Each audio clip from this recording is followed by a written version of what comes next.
하나님의 말씀은 사도행전 10장 1절 말씀부터 23절 말씀입니다. 오늘은 10장 1절 말씀부터 8절 말씀까지 합독을 하시겠습니다. 사도행전 10장 1절 말씀부터 8절 말씀입니다. 함께 합독하시겠습니다.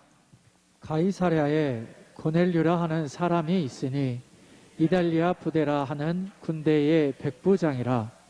그가 경건하여 온 집안과 더불어 하나님을 경외하며 백성을 많이 구제하고 하나님께 항상 기도하더니, 하루는 제9시쯤 되어 환상 중에 밝히 봄에 하나님의 사자가 들어와 이르되 고넬료야 하니, 고넬료가 주목하여 보고 두려워 이르되 주여 무슨 일이니까?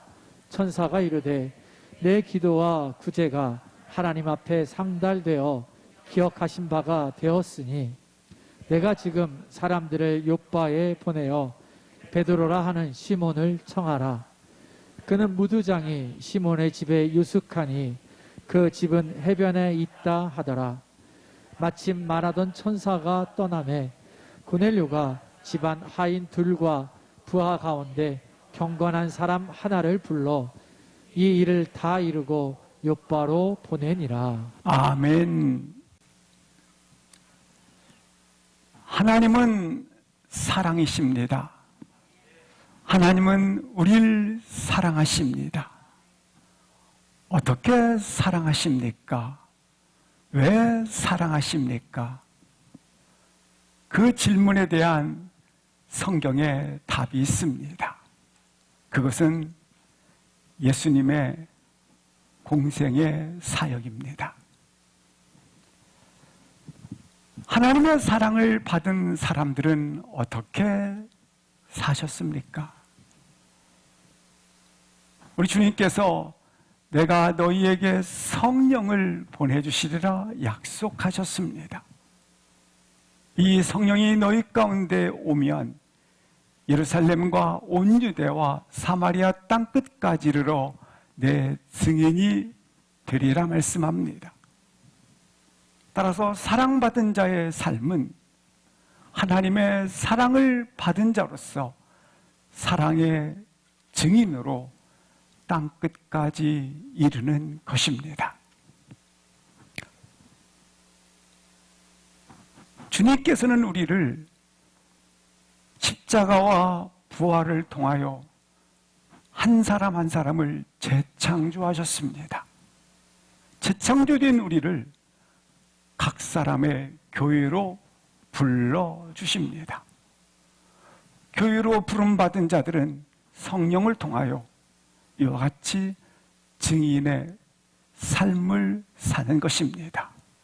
어떤 증인입니까? 바로 하나님 사랑의 증인으로 살아가는 것입니다. 오늘 그 사랑의 증인으로 살아갔던 말씀이 사도행전에 기록되어져 있는 것입니다.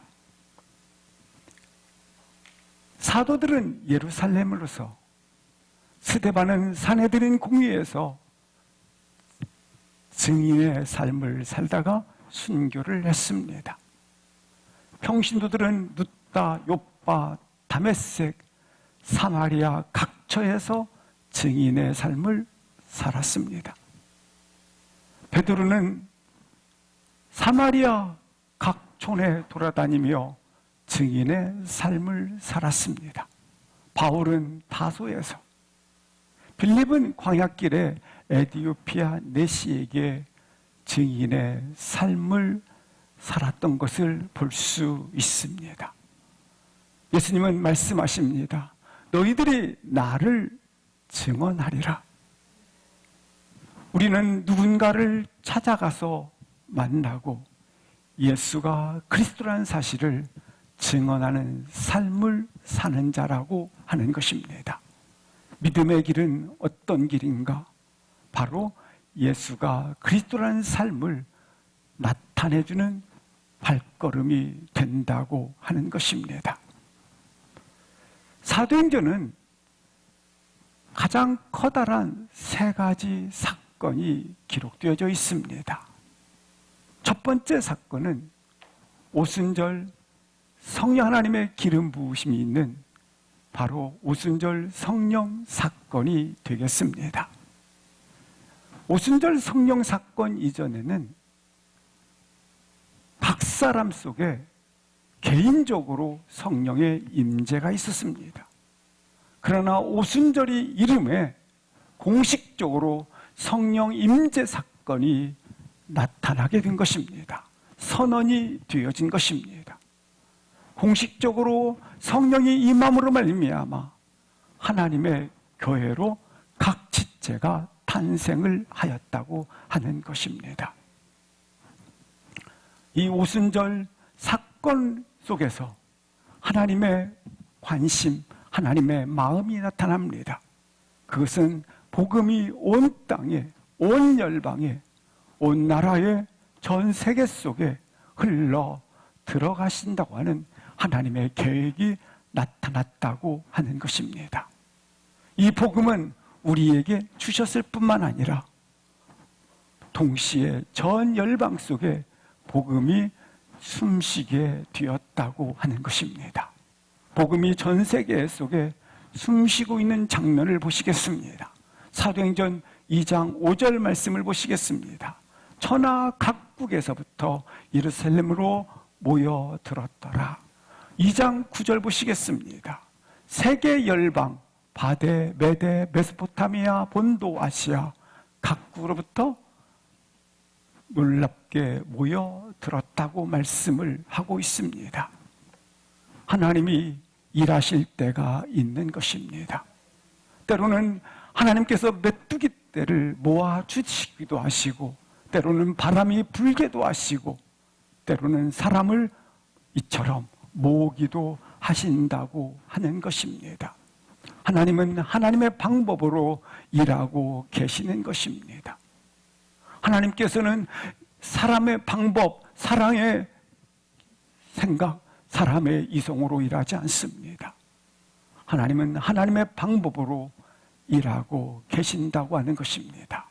이처럼 하나님은 각 천하 각국에서 오순절에 이르러 이처럼 모이게 하시는 하나님이심을 볼 수 있습니다.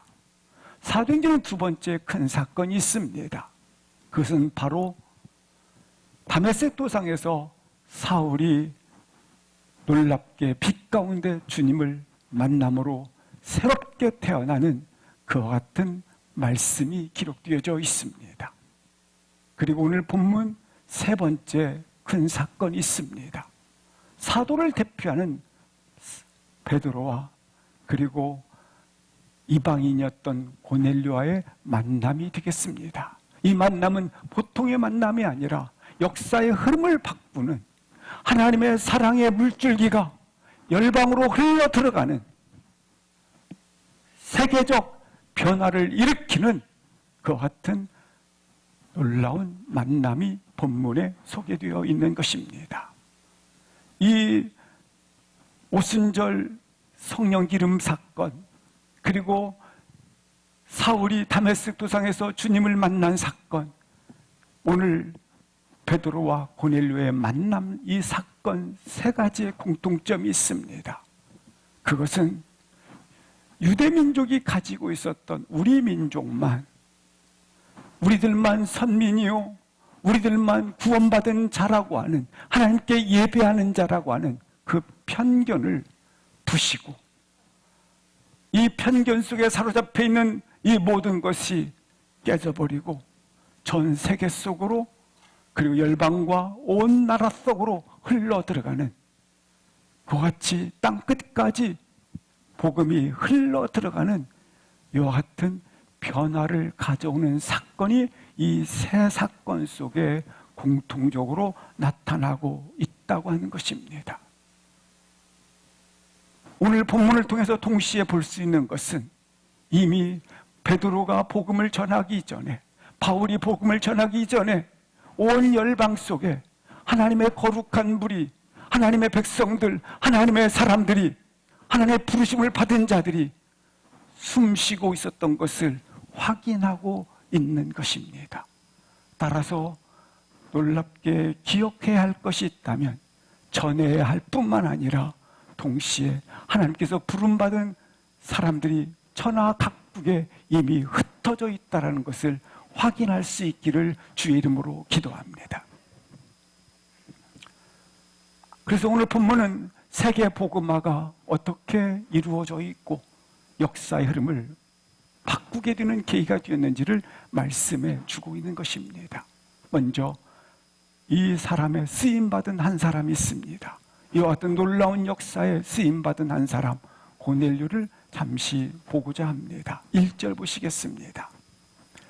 1절의 말씀에 보시면 가이사랴에 고넬료라는 사람이 있었다고 말씀합니다. 그러니까 고넬료라는 사람이 있으니 가이사랴에 거주했다고 하는 것입니다. 이 가이사랴는 큰 도시의 하나입니다.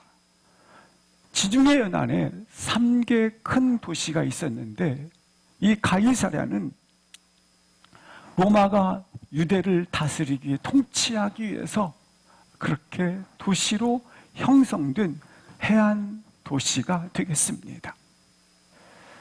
그리고 터키의 안디옥 지역이 있고 애굽의 알렉산드리아 지역이 있습니다. 이 지역들은 가장 그 당시에 큰 지역에 해당된다고 하는 것입니다.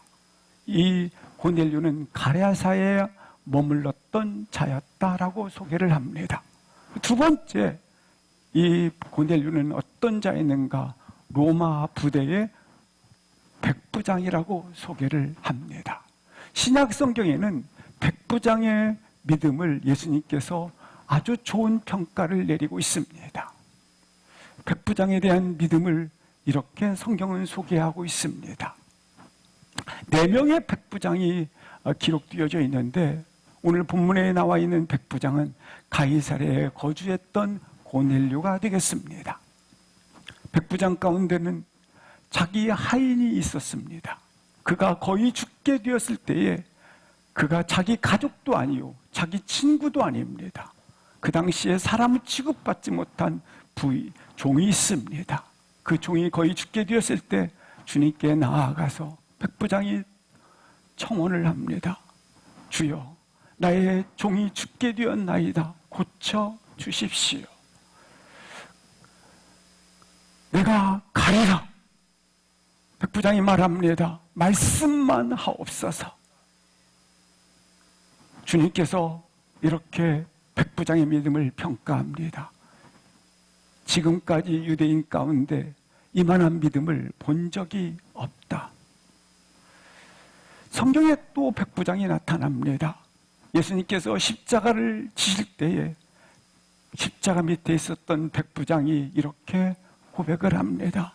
저는 진실로 하나님의 아들이었도다.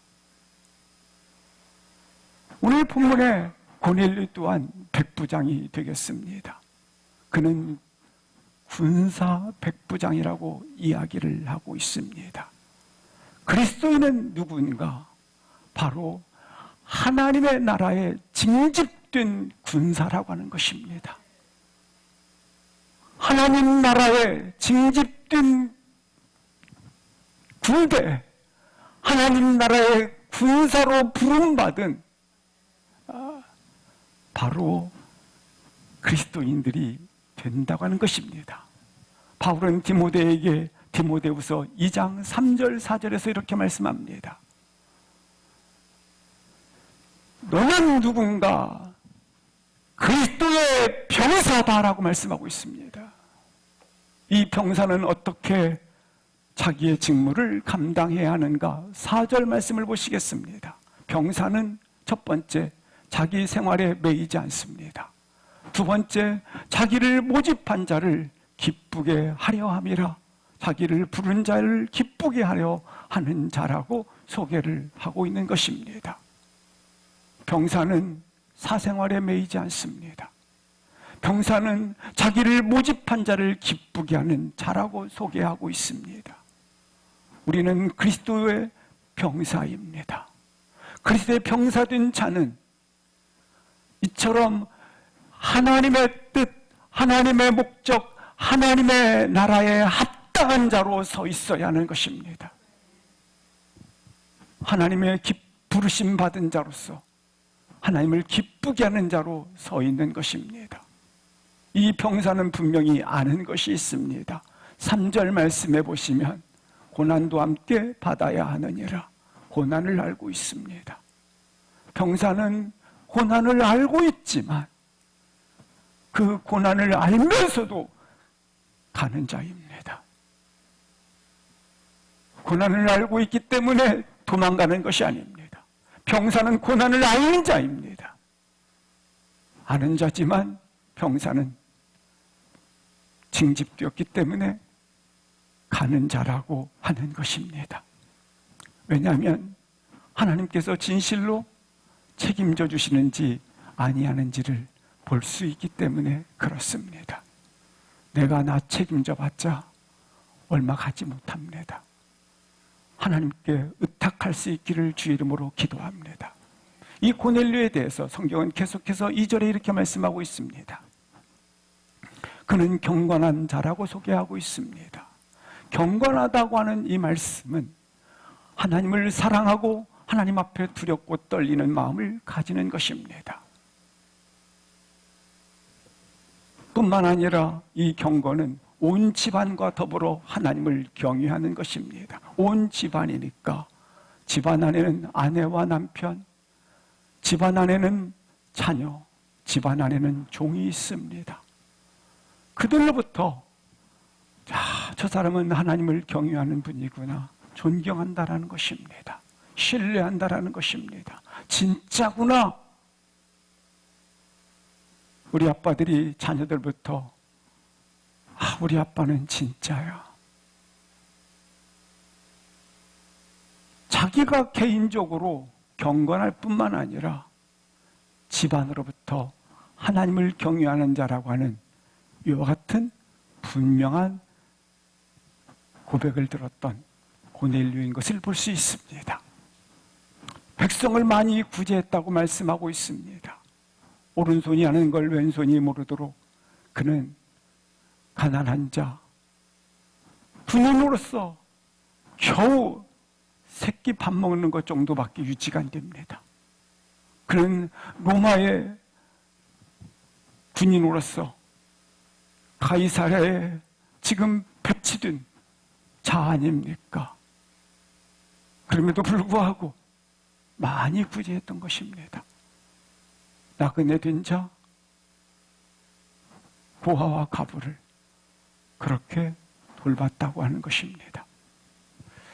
그리고 그는 하나님께 항상 기도하였다고 말씀하고 있습니다. 가끔 기도할 수 있습니다. 그러나 항상 기도하는 겁니다. 순간순간 어떤 사람을 만났을 때에 예수는 그리스도라는 사실을 자신의 하나님 나로 하여금 그 사실을 보여주는 자로 서 있게 하여 주시옵소서. 결정하고 선택할 때마다 기도하면서 하나님의 뜻이 여기 있음을 감사합니다. 어떻게 하면 좋겠습니까? 하나님이 기뻐하시는 뜻에 따라 나는 붙잡겠습니다.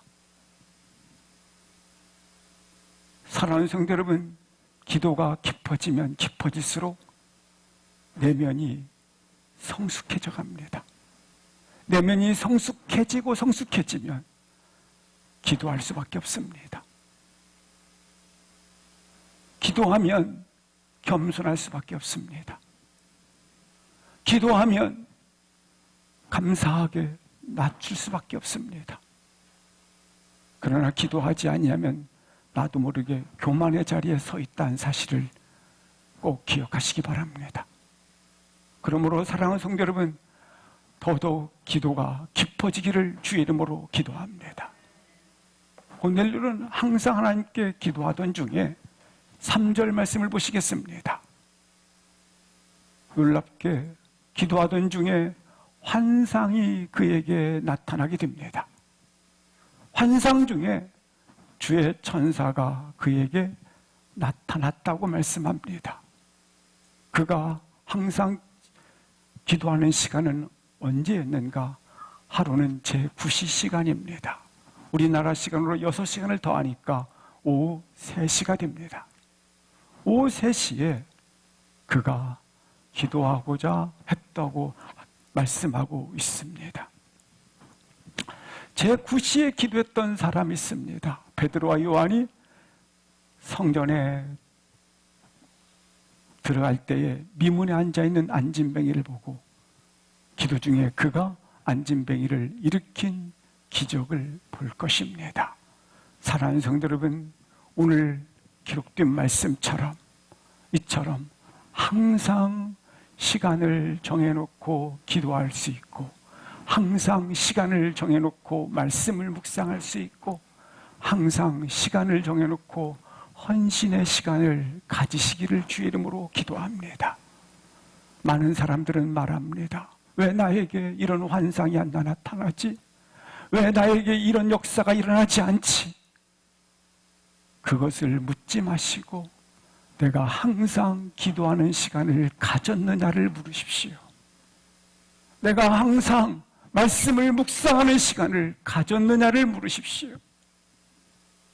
왜 나한테는 환상이 안 일어나지? 나에게는 왜 이런 일이 역사하지 않지? 이 질문을 수없이 하면서도 왜 내가 항상 기도하는 시간을 갖지 못했지? 왜 내가 말씀을 묵상하는 시간을 갖지 못했지?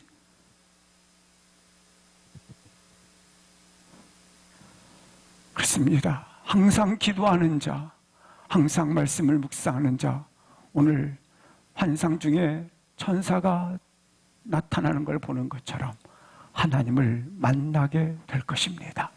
4절을 보시겠습니다. 기도할 때에 천사가 나타났고 고넬료가 주목하여 두려워하고 있다고 말씀하고 있습니다.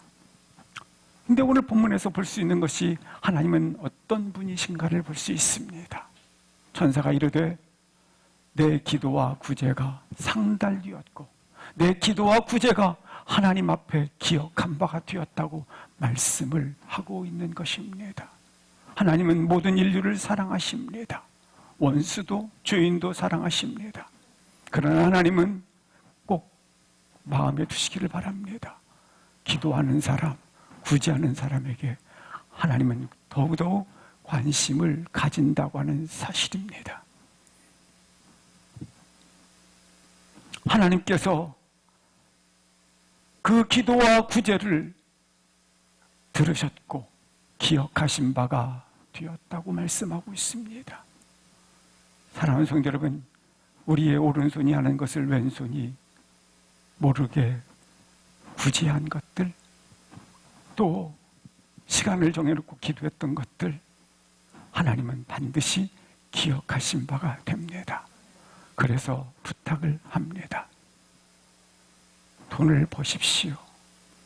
그러나 돈을 버는 것은 나누기 위해서 버신 것입니다. 나만을 위해서 쓰기 위해서 돈 버는 사람처럼 미련한 사람이 없습니다. 필요한 자를 도우시는 것입니다. 왜냐하면 이렇게 구제하는 것은 누가 기억하신 바가 되었느니라? 하나님이 기억하신 바가 되기 때문에 그렇습니다. 하나님은 여러분이 어려움을 당할 때에 반드시 기억하신 바가 되십니다. 수치를 당하실 때에 내가 평소에 구제했던 거, 기도했던 거 하나님이 기억하신 바가 되십니다. 따라서 사랑하는 성도 여러분, 작은 이익에 눈멀지 마시기를 바랍니다. 5절 6절을 보시겠습니다. 내가 지금 사람들을 요바에 보낸다고 말씀을 하고 있습니다. 시몬을 청하라고 말씀하고 있고 6절 보시겠습니다. 베드로는 무두장이 시몬의 집에 유숙하고 있고 그 집은 해변에 있더라고 말씀합니다. 하나님은 어떤 분인가를 보여주고 있습니다. 하나님은 오늘 본문은 계시하고 있는 거 아니겠, 환상 중에 계시하는 거 아니겠습니까? 하나님은 계시하실 때 분명한 계시를 하십니다. 하나님의 음성은 구체적입니다.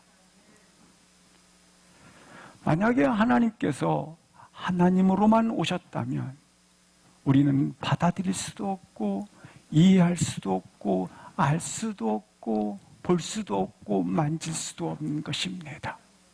그러나 하나님은 구체적으로 하나님의 음성은 아주 분명하게 오셨습니다. 사람의 모양으로 오셨다고 하는 겁니다. 사람의 몸을 입고 오셨기 때문에 우리는 알아들을 수 있고 이해할 수 있고 해석하기 쉽고 받아들일 수 있게 오셨다고 하는 것입니다. 그렇습니다. 사랑하는 성도 여러분, 우리가 항상 내려가야 합니다. 왜냐하면 저 사람은 수준이 안 맞아. 저 사람은 한참 떨어졌어. 저 사람은 안 맞아. 아닙니다. 우리는 누군가 주님이 내려오셨던 것처럼 자신의 모든 것을 내려가라는 자라는 사실을 기억하시기 바랍니다. 그래서 내가 저 사람은 안 맞아. 저 사람은 수준이 안 돼. 그 말을 하는 것은 그것은 내 교만일 뿐입니다. 우리 주님은 내려오셨다고 하는 것입니다. 내가 곧바로 내려가라. 그러면 베드로를 만나게 될 것이다. 베드로를 그는 원래 이름은 시몬이었다. 그가 지금 무두장이 시몬의 집에 머물고 있다. 그 집은 해변가에 있다. 지금 이렇게 환상을 보여주지 않습니까? 이 당시는 환상이 아주 잦았습니다. 많았다고 하는 것입니다. 왜냐하면 아직 성경이 쓰여지기 전입니다. 성경이 쓰여지기 전에는 하나님의 뜻, 하나님의 목적을 전달할 수 있는 매개체가 여러 개가 있는데 그 중에 하나가 가장 많은 것이 환상입니다. 그래서 환상이 많았다고 하는 것입니다. 그러나 계시가 충족되어져 있는, 계시가 완전성을 이루고 있는, 계시가 온전성을 이루고 있는 모든 하나님의 환상과 계시가 그대로 담겨진 말씀이 있습니다. 그게 뭡니까? 성경책이라고 하는 것입니다. 이 당시는 성경이 쓰여지기 전이기 때문에 하나님의 뜻을 전달하는 매개체로 환상을 하나님께서 계시의 수단으로 주셨던 것입니다. 그러나 하나님의 모든 환상이 기록되어 있는 것이 성경책에 기록되어져 나에게 선물로 들려졌다고 하는 것입니다. 만약에 환상으로 여전히 환상이 없다는 얘기가 아닙니다. 그 환상 또한 성경에 담겨져 있기 때문에 걱정하지 말라는 것입니다. 이 환상이 성경에 기록되어져 있기 때문에 이 성경을 내 수준에서 자꾸 잊어버리거든요. 이 환상이 해석이 안 되거든요. 이 환상이 이해가 안 되거든요. 내 수준을 아시고 그리고 나 같은 사람이 이해가 안 될 때가 많이 있어요. 그런데 읽을 때마다 기록된 말씀이 펼쳐질 때마다 잊어버려도 상관이 없는 이유는 기록되어 있으니까.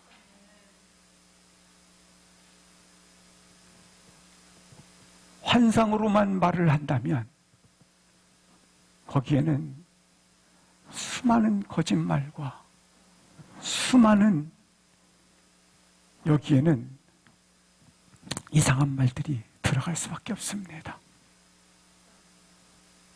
따라서 기록된 말씀으로 주의 계시가 담겨져 나에게 선물로 주어졌던 이 말씀, 읽고 암송하고 듣고 놀랍게 우리 안에 둘 수 있기를 주의 이름으로 기도합니다.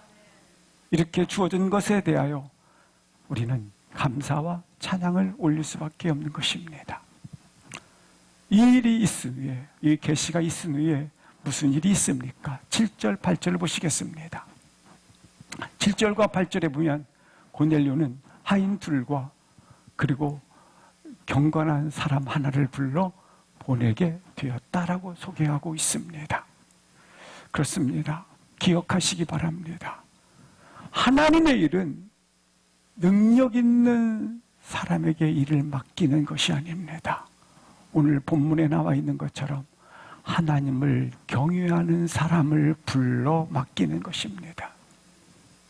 하나님의 일은 계산이 빠르고 똑똑하고 분별력이 있는 사람에게 맡기는 것이 아닙니다. 경건한 사람을 불러 맡기는 것입니다. 하나님의 일은 판단력이 빠른 사람, 머리가 좋은 사람, 그게 기준이 아닙니다. 하나님의 일은 오늘 본문에 나와 있는 것처럼 하나님을 두려워하고 하나님을 사랑하는 사람에게 맡겨야 합니다.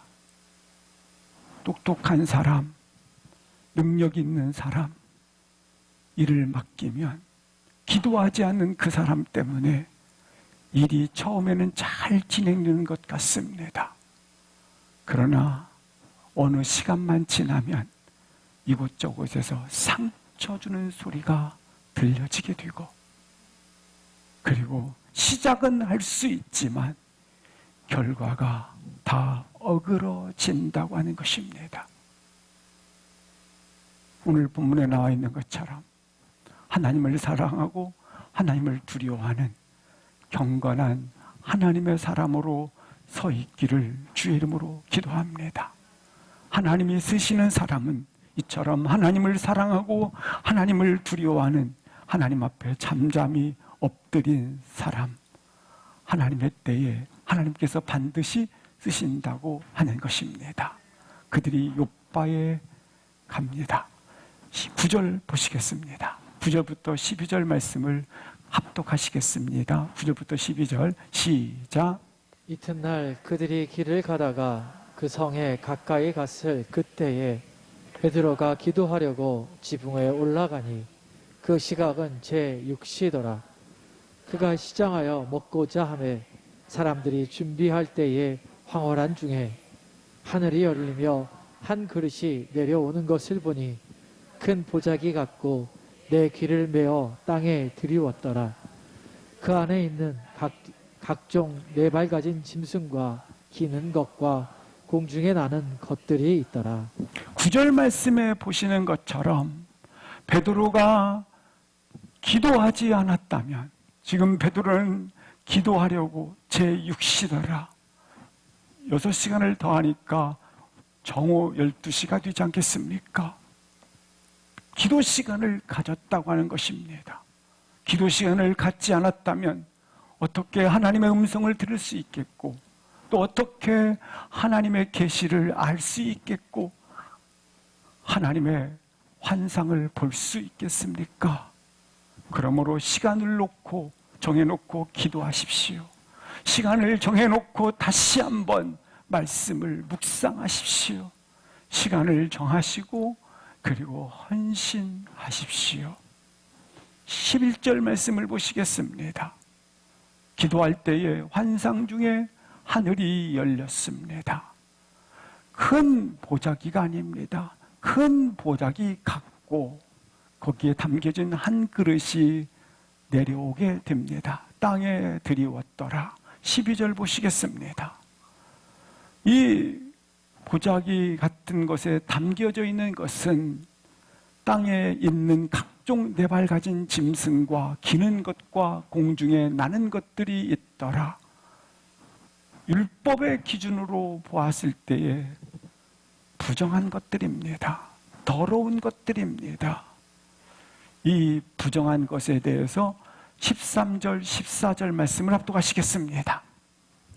또 소리가 있어 베드로야 일어나 잡아 먹으라 하거늘 베드로가 이르되 주여 그럴 수 없나이다. 속되고 깨끗하지 아니한 것을 내가 결코 먹지 아니하였나이다 한데 13절에 보시니까 음성이 있어 이르되 베드로야 잡아 먹으라 하거늘 베드로는 14절에 부정한 것이므로 결코 잡아먹을 수 없다. 14절에 소개를 해주고 있습니다. 나는 지금까지 한 번도 부정한 것을 먹지 않았을 뿐만 아니라 다시 나는 먹지 아니하겠습니다. 거절한 것입니다. 베드로 그가 가지고 있었던 자기 기준들이 있었습니다. 신앙의 자기 기준 말입니다. 자기가 가지고 있었던 율법의 부정한 것들, 관습, 고집, 편견, 여기서 따라 나오는 자신의 선입견, 이것들이 다 섞여져서 나는 결단코 먹지 아니하겠습니다. 그래서 주님께서 두 번째 다시 음성을 들려주십니다. 내가 정하게 하였도다. 내가 깨끗하게 하였도다. 잡아먹으라. 그래도 결코 아닙니다. 다시 말씀하십니다. 먹으라. 그리고 19절로 넘어갑니다. 합독하시겠습니다. 베드로가 그 환상에 대하여 생각할 때에 성령께서 그에게 말씀하시되 두 사람이 너를 찾으니 이 환상이 있은 후에 성령께서 그에게 말씀하시되 두 사람이 너를 찾으리니 의심하지 말고 쫓아 내려가라. 의심하지 말고 너는 가라. 베드로는 감사하게 자신이 가지고 있었던 고집, 선입견, 자신이 가지고 있었던 그와 같은 모든 것을 다 부셔버리고 내려놓고 따라가게 됩니다. 우리도 똑같습니다. 이 소리를 듣지 못하니까 늘 갈등하지 않습니까? 이 소리를 듣지 못하면 늘 의심하지 않습니까? 이 소리를 들었으면 좋겠다. 간단합니다. 이 소리가 여기에 있기 때문에 그렇습니다. 말씀 안에.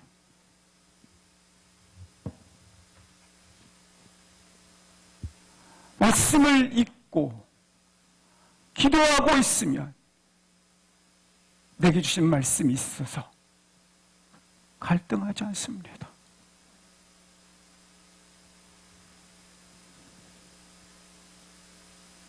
그러므로 사랑하는 성도 여러분, 나에게는 왜 환상이 없는가를 묻지 마시고 왜 나에게는 안 되는가 묻지 마시고 이 소리에 귀를 기울이십시오. 투자하십시오. 엎드리십시오. 그리고 선행과 구제하는 것에 내어 드리십시오.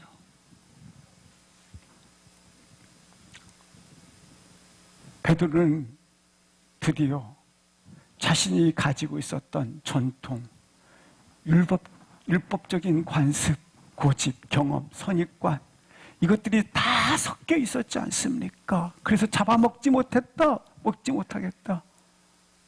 근데 따라 내려갔습니다. 그리고 그에게 종교적 편견에 사로잡혔던 것을 깨닫게 됩니다. 오늘 본문은 사울의 이야기를 우리가 지난주까지 계속했지 않습니까? 갑자기 베드로 이야기가 전개되어 있습니다. 끊긴 사건이 아닙니다. 여기서 우리는 하나님의 마음을 봅니다. 이제는 유대 땅을 넘어서 어디로? 열방으로 복음이 전해져야 하기 때문에, 그러기 위해서 세 가지 사건을 보여주셨던 겁니다. 오순절 성령 사건을 통해서 하나님의 교회로 각 지체가 탄생되었고, 그리고 한 인생이었던 사울을 다메섹 도상에서 회심시켜 새로운 인간이 되었고, 그리고 베드로가 자신의 율법적 관습에 편견에 묶여 있었던 것들을 오늘 고넬료를 만나서 놀랍게 부서지고 깨지고, 다 이것들이 벗겨져 버리는, 자신의 가지고 있었던 선입견과 편견과 경험적 기준들이 부서지는 시간을 가졌다고 하는 것입니다. 그리고 나서 24절, 25절을 보시겠습니다. 시작. 이튿날 가이사랴에 들어가니 고넬료가 그의 친척과 가까운 친구들을 모아 기다리더니 마침 베드로가 들어올 때에 고넬료가 맞아 발 앞에 엎드려 절하니, 베드로가 놀랍게 자신의 고집과 편견이 다 부서지고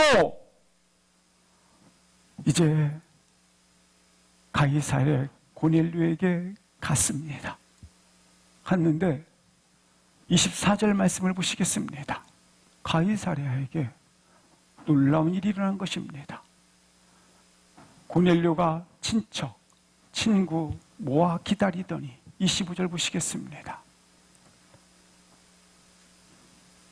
고넬료가 발 앞에 절하더라.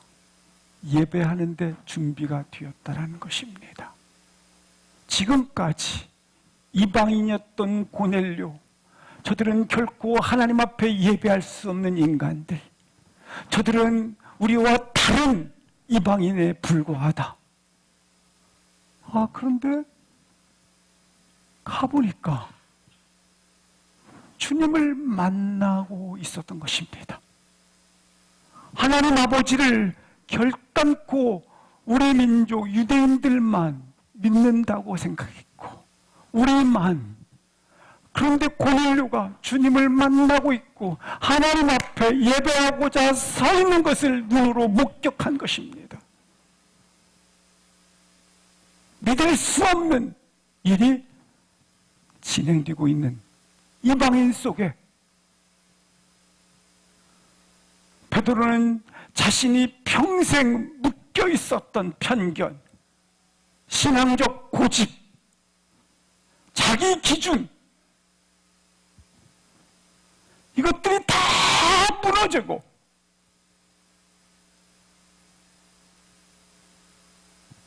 근데 이것이 훗날 오늘 우리의 놀라운 표현, 예수는 그리스도라는 사실을 오늘 우리가 믿는 신앙으로 놀랍게 이때 신학적 형성이 되었다고 하는 것입니다.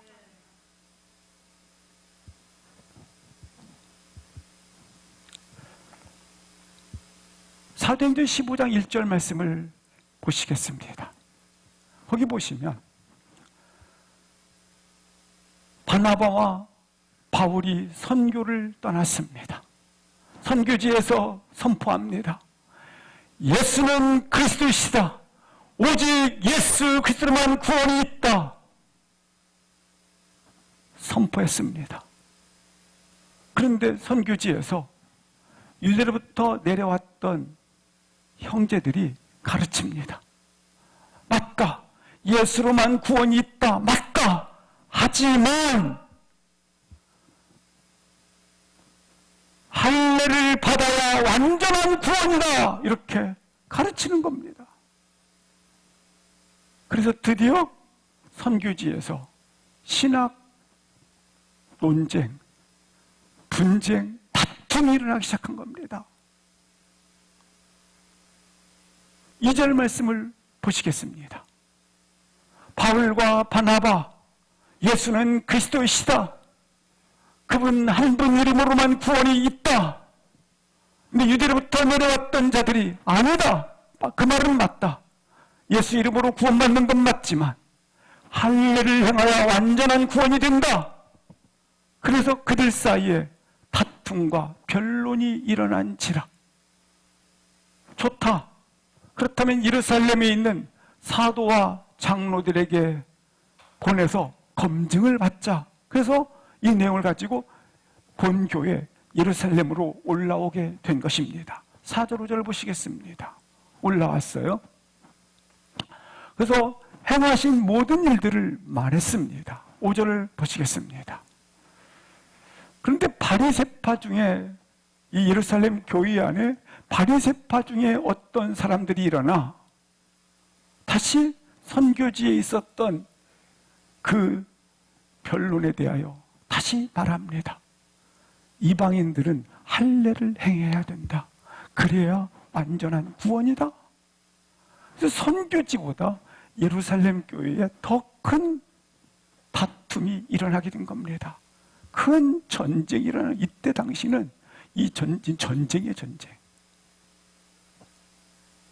다툼이 일어나게 돼요.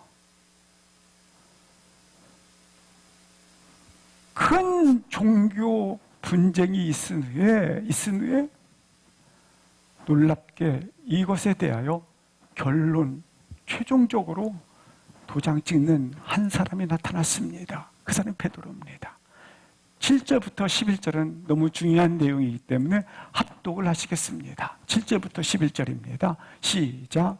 많은 변론이 있은 후에 베드로가 일어나 말하되 형제들아 너희도 알거니와 하나님이 이방인들로 내 입에서 복음의 말씀을 들어 믿게 하시려고 오래전부터 너희 가운데서 나를 택하시고 또 마음을 아시는 하나님이 우리에게와 같이 그들에게도 성령을 주어 증언하시고 믿음으로 그들의 마음을 깨끗이 하사 그들이나 우리나 차별하지 아니하셨느니라. 그런데 지금 너희가 어찌하여 하나님을 시험하여 우리 조상과 우리도 능히 내지 못하던 몽해를 제자들의 목에 두려느냐. 그러나 우리는 그들이 우리와 동일하게 주 예수의 은혜로 구원받는 줄을 믿노라 하니라. 아멘. 7절부터 우리가 보실 수 있습니다. 이 격렬한 전쟁, 격렬한 변론이 있을 때에 정확하게 베드로가 결론을 내리게 됩니다. 그러면 이 결론을 어디서부터 베드로가 놀랍게 이 결론을 가졌습니까? 바로 고넬료 만난 사건이 아니겠습니까? 여전히 그는 율법의 정통, 자신의 신앙의 기준, 그러나 그가 하나님의 말씀에 따라 이방인이었던 고넬료에게 내려갔습니다. 내려가 봤더니 8절 말씀을 보시겠습니다. 놀랍게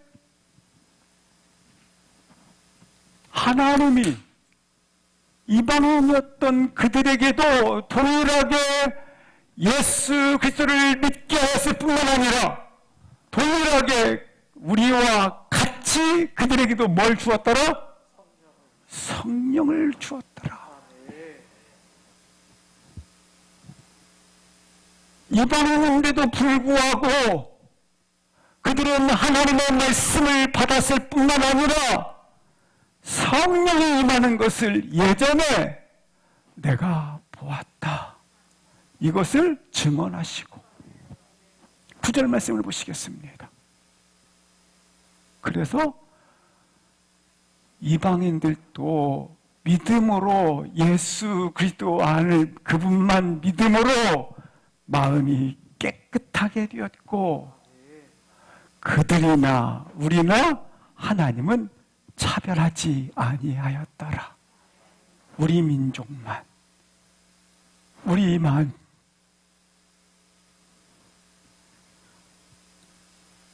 따라서 사도행전 10장에 나와 있던 이 고넬료 만남의 사건은 고넬료 이야기에 초점이 있는 게 아니에요. 베드로를 뭐하기 위해서? 이방 선교의 문이 열렸음을 가르치기 위해서 베드로에게 초점을 두어 그가 가지고 있었던 자기만의 신앙의 기준, 경험, 자기만이 가지고 있는 편견, 이것들을 깨버리는, 부시는 그러한 시간에 초점을 두었다고 하는 것입니다. 사랑하는 성도 여러분, 오늘 우리들의 부분도 동일하게 이처럼 부서지고 깨져서 세계 열방이 주께로 돌아오는 것을 볼 수 있기를 주의 이름으로 기도합니다. 하나님께서 성령을 보내주심으로 말미암아 우리 각 사람이 오순절 성령 사건을 통해서 교회로 탄생이 되어졌습니다. 교회로 탄생된 우리들에게 오늘 놀랍게 교회로 탄생되어진 베드로와 사울에게 베드로는 아시아 선교로, 바울은 유럽 선교로 일을 맡겼듯이 오늘 동일하게 하나님의 뜻에 순종되어져서 겸손히 쓰임받기를 주의 이름으로 기도합니다. 간단하게 베드로가 어떻게 쓰임을 받았는지 보도록 하시겠습니다. 베드로전서 1장 1절 2절을 합독하시겠습니다. 예수 그리스도의 사도 베드로는 본도, 갈라디아, 갑바도기아, 아시아와 비두니아에 흩어진 나그네 곧 하나님 아버지의 미리 아심을 따라 성령이 거룩하게 하심으로 순종함과 예수 그리스도의 피 뿌림을 얻기 위하여 택하심을 받은 자들에게 편지하노니 은혜와 평강이 너희에게 더욱 많을지어다. 베드로가 1장 1절에 보시니까 어떻게 쓰임을 받았습니까? 본도, 갈라디아, 갑바도기아, 아시아, 비두니아, 이건 뭐예요? 다 아시아 지역이 아닙니까? 베드로는 분명히 정통 유대인입니다. 정통 유대인이기 때문에 유대 민족에게만 하나님의 나라가, 하나님의 구원받은 백성들이 또 성령 세례가 있는 줄 알았습니다. 그러나 놀랍게 부서졌습니다. 그래서 어디를 떠나서, 유대 땅을 떠나서 아시아에 복음을 전하고 있는 것을 볼 수 있습니다. 사울입니다. 어디로 복음을 전하기 위해서 나갑니까? 유럽으로 말입니다. 하나님은 우리를 축복하십니다. 그러나 우리만 축복이 아닙니다. 축복을 흘려보내기 위해서 주셨다고 하는 것입니다.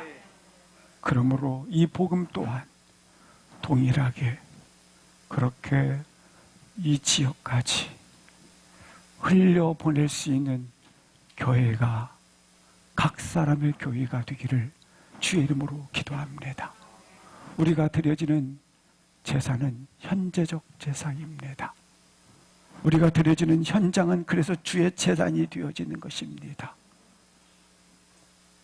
제사를 드림으로 말미암아 우리 삶을 드린다라는 거예요. 순종한다라는 거예요. 제사를 드려짐으로 말미암아 캄캄한 이 땅에 사랑의 복음을 흘려보낼 수 있기를 주 이름으로 기도합니다.